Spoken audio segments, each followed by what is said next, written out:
lot of things have been jumping off. Of course, being on stage, doing stand-up has been one of the big things. It's one of the constants. Trying to stay on nightly. And I say that because it's like you can be on stage so much, and not day and night too. You can have day gigs. So it's been doing that. Acting has come out a lot. You know, that's been a big thing. That's been a great blessing for me. Did the commercials for TD Bank. TD Bank. Everybody's like, did you say something else? No, TD Bank. No. I have to break it down. For TD Bank, doing the commercials for those. Did a Ford commercial.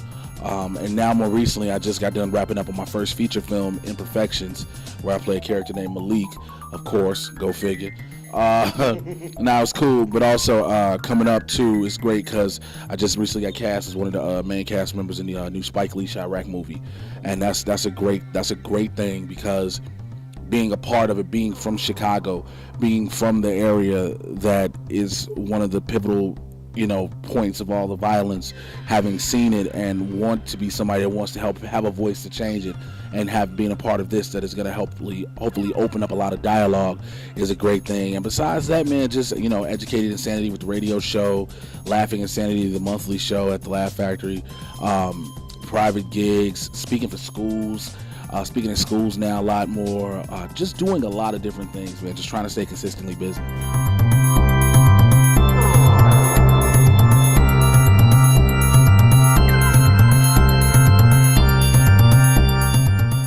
I think it's more so the fact that I stay focused on what I do and what I'm doing it for. A lot of people do so many things for a fame and fortune payout per se. Mine, for me, is the legacy I'm leaving to my children. Everyone who knows me knows that my son and my daughter are my world, and I want to make sure I want to make sure that they are completely taken care of, and they have a father in their life that shows he provided, and he wants to make sure they have the best.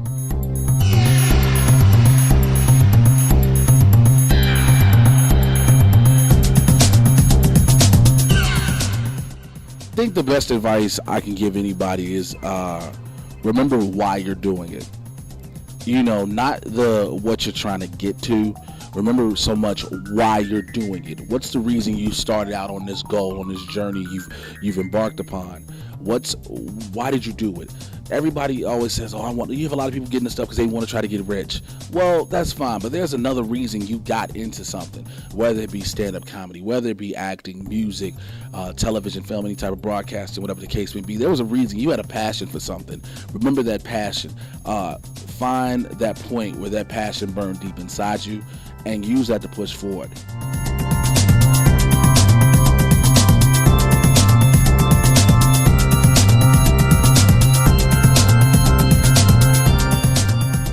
I always had a passion for wrestling. Okay, I'm a former professional wrestler for 13 years.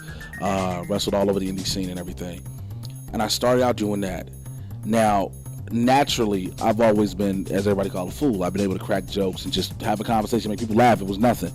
And so that was easily able to be translated when I needed to be in the wrestling ring, cutting promos and stuff. So I was able to talk in the microphone. I was able to translate to people throughout different cultures and everything that were in arenas and whatnot.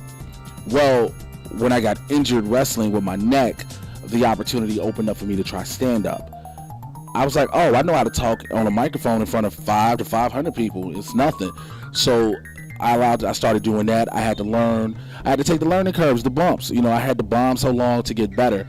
So I had that happen. From there, because I had been in professional wrestling, which everyone knows of, is choreographed to an extent. You act as a character. You portray pain or good feelings and all this and the third. I had opportunities to do different sketches. I had opportunities to do little short things. And then I got an agency, and it started giving me a chance to audition. And I started learning how to audition, how to become a character. When, again, I had to go back to my wrestling roots of become a character now. So that translated over. Even when I was wrestling for broadcasting, even when I was wrestling, I did a internet radio thing, a little blog talk radio where you just called in on your phone and you sat in front of the computer for like an hour. So I always did that. Matter of fact, as a kid, I'll tell you this real quick. As a kid, I pirated the airwaves, and I found a way to do it. Tell you the best story I found out. What I did, I took a set of walkie-talkies, I took one walkie-talkie, put it on the farthest to the left frequency. When you got nothing, this is before you would actually get something. Furthest to the left when it was just static. I would press down the other one to transmit and keep it right. I would keep the other walkie-talkie by the radio, have the other one in my hand to transmit. The signal would go through the radio and come out the speakers. So I did that, and I was like, I started liking how it sounded. So I was like, I would do it like I was pretending to be on radio. So that was something I would do when I was like 6, 7 years old.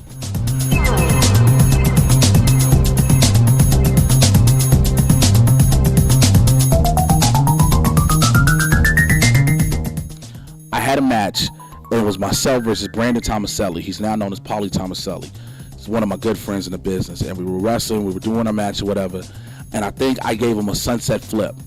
Or I gave him a sunset flip. And I went over him. And at the point beforehand, he had singlet. He pulled the straps down him like mid-chest, because everybody did the Kurt Angle type thing. And I gave him a sunset flip. And when I pulled him down, I pulled his singlet. So he had on a thong the whole time. So afterwards, we go about another 2 minutes in the match. Brandon hasn't pulled his singlet up. And I remember telling Brandon in the ring, the ref remembers, people who were watching the match remember me telling Brandon, pull your damn singlet up. And like several times, like, dude, get your ass out my face. And it was so funny because afterwards, after the match, after we go back in the back, all the boys who were still in the back who weren't getting ready for other matches were crying, laughing.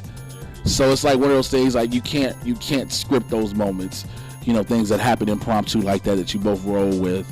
I developed a lot of friendships, a lot of lifelong bonds with guys, not just a situation like that, but being on the road with them, in locker rooms and having battles with them and beating the hell out of each other for the entertainment purposes of people, maybe even some of the viewers you guys have. So it's fun. I can relive. That's one of the moments. That and the time I think I pooped myself in the ring. But that's something else we'll talk about later.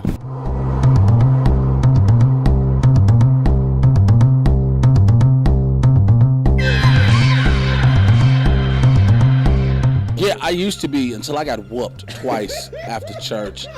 I'll never forget. There was a time we were at church, and my brother and I are 5 years apart. So I had to be about 8 or 9. My brother was about 2 or 3. And my mother was telling me sit in the pew. I was like, I'm playing on the floor. I'm like, oh, no, I'm having fun.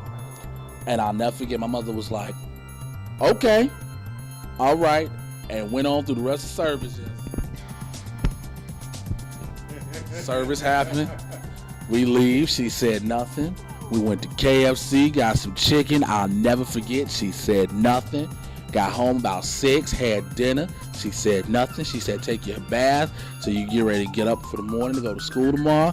She said nothing. I went in the bathroom. I was like, I think I'm gonna make it through this day. I think I'm good. I got out of the bathroom. My mama came with a belt and tore my ass off. I was like, ah! And that ended a lot of electricity in church. I swear that disconnected my notice, if you want to say that. So I never forget that moment. Never.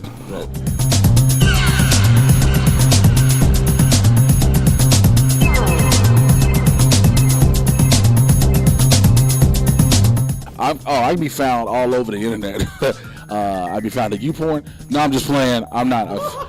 Brazzers. That's a transition from faith to adult entertainment. Hey, there's some preachers on list.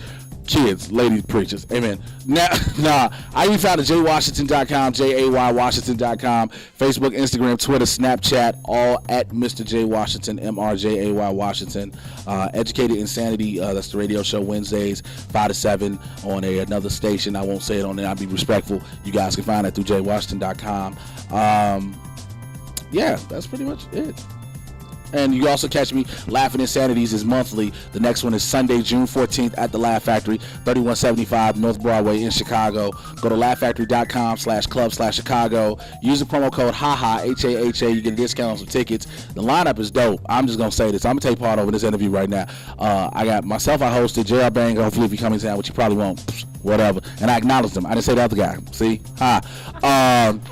We got Bobby Hill on the show from SiriusXM, Warren B. Hall, from the Jimmy Kimmel Live, Glenn Martino, from HBO, Comedy Central, Showtime at the Apollo, Alex Ortiz, and from the new season of Wildin' Out, Miss Arana Lopez. So the lineup is going to be dope. So